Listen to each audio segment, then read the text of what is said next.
राजस्थान में भाजपा चुनाव बेशक हार गई है, लेकिन उस हार के बाद भी भाजपा कई सवाल छोड़ गई है, क्योंकि इस हार को बड़ी साजिश के तौर पर जो राजनीतिक जानकार है वो देख रही है।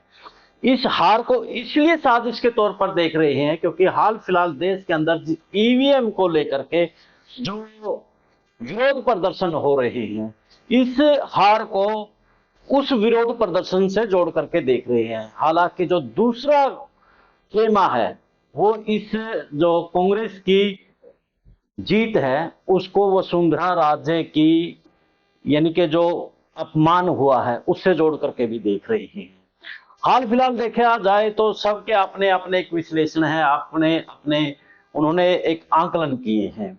आप किस प्रकार से देखते हैं, आप अपना आंकलन भी कमेंट्स बॉक्स में बताएं और विश्व प्रेम न्यूज और हरियाणा न्यूज फ्लैश को शेयर और सब्सक्राइब और फॉलो कर लें।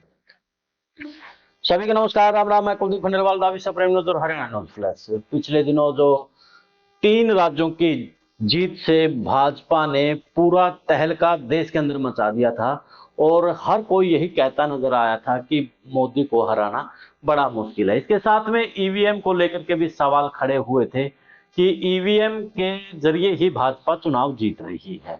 तो अब चुनाव राजस्थान के जो श्रीगंगानगर जिले के कर्णपुर विधानसभा में उपचुनाव हुआ और इसमें सबसे बड़ी यानी कि मैं इसको ऐतिहासिक ही बोलूंगा क्योंकि ऐसा पहली बार इतिहास में हुआ है कि चुनाव लड़ने से पहले, विधायक बनने से पहले मंत्री बना दिया गया।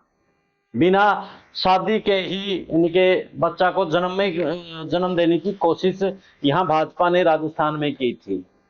और जो सुरेंद्र पाल कांग्रेस का प्रत्याशी था जो कि 12,570 वोटों से हारे हैं, उनको मंत्री पहले बना दिया था और कांग्रेस ने इस बात को लेकर के विरोध जताया था कि पहले उनको मंत्री बनाना सीधे तौर पर लोकतंत्र की हत्या है, क्योंकि जब वो मंत्री बन ही गया है तो लोगों का एक यही दिमाग कहेगा, जनता यही तय करेगी कि कैबिनेट मंत्री को हम क्यों हराएं।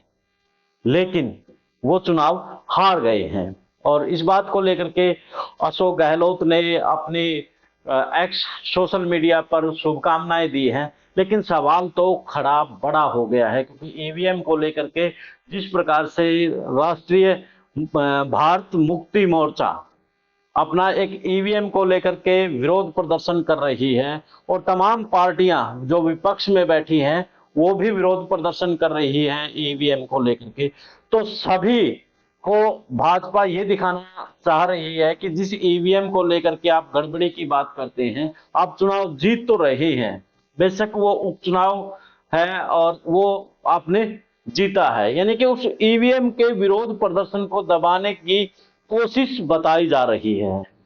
तो देखने वाले बात यही तय समय बताएगा कि जो ये ईवीएम को लेकर के खेल है या फिर वास्तव में ये वसुंधरा राज्य के अपमान की घूंट राजस्थान की जनता ने नहीं पी है। आप भी इस मामले में अपनी राय दीजिए। देश और प्रदेश की खबरों के लिए देखते रहिए विश्व प्रेम न्यूज और हरियाणा न्यूज फ्लैश। मुझे दें इजाजत, मिलते हैं एक नए वीडियो, नए विश्लेषण, नए मुद्दे में। जिंदाबाद।